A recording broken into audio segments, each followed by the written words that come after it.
electrostatics. But first, what is electrostatics? Electrostatics is a branch of physics that deals with the phenomena and properties of stationary or slow-moving electric charges. Without further ado, let's start our first experiment.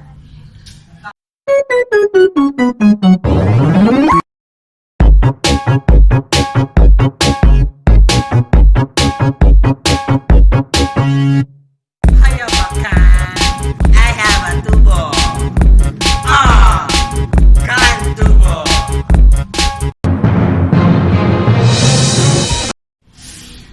Team James! Hoy! Naniniwala ba kayo na kaya kong paggalawin to gamit to nang hindi tinatamaan yun? Oh, come on, Jika. Okay, mga nigga. Ay, maglokohan That's dito, responsible, mga nigga. Wait lang, sa experiment na to, kailangan ko...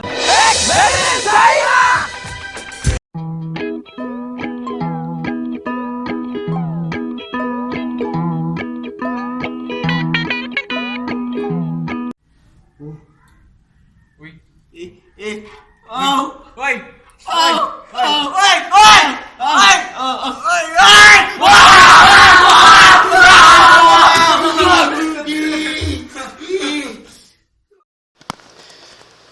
So in this first experiment, the pipe was rubbed using the wool, causing it to have a negative charge. And when it is put near the can, which is neutral, the positive charge of the can are attracted to the pipe, resulting to attraction of the can to the pipe.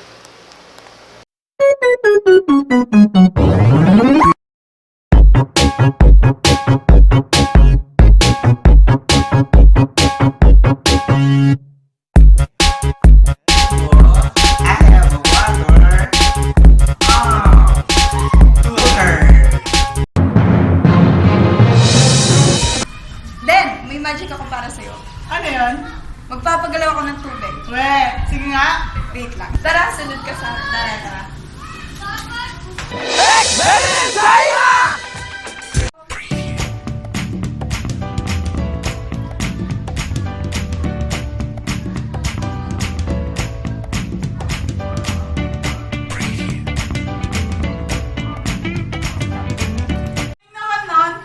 Ganito lang yon. Actually, hindi yun magic. May scientific explanation para doon. Tapos, ito yung mga materials.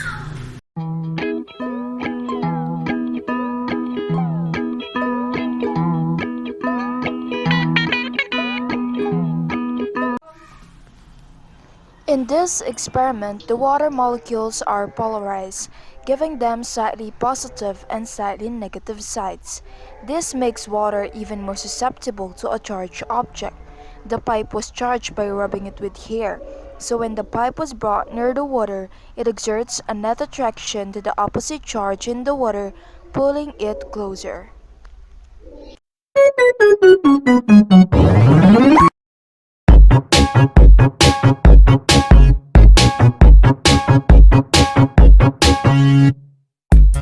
I have a tubo. I have a bubble. Tubos.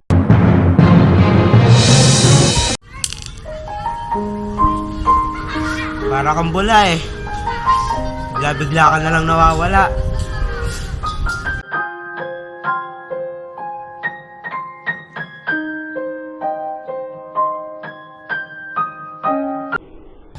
James! Oh! Ray, hininiwala ka bang kaya kong paggalawin yung bula mo? Talaga? Kaya kong paggalawin yan eh. Kailangan ko lang ng ganito.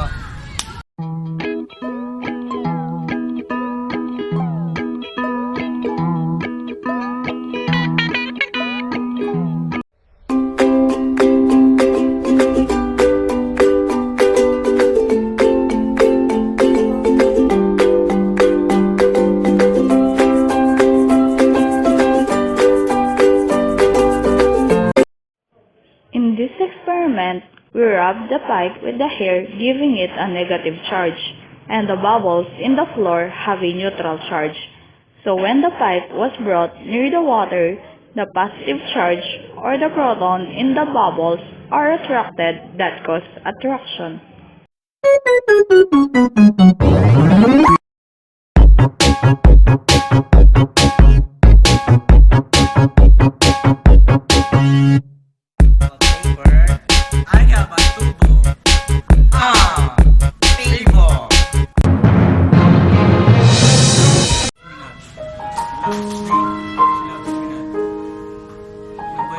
Lagi akong sawi.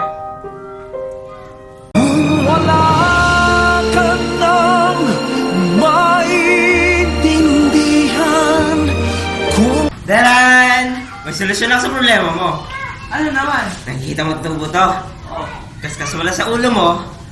Tapos ganituin mo, ma-attract na sila sa'yo. Totoo? Oo, try mo man.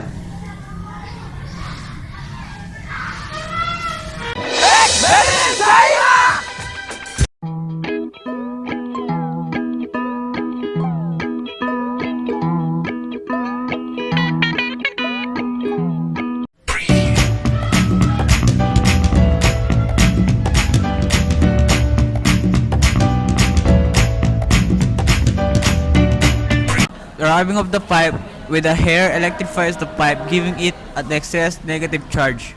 So when it approaches a neutral object, the pipe attracts the positive charge that became closer and push away the negative ones.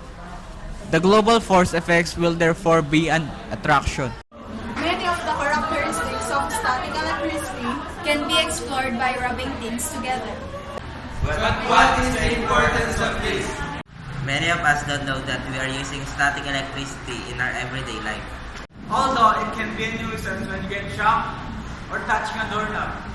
Static electricity can also be used in pollution control, Xerox machines, and painting, of course. So what do you think about electrostatics?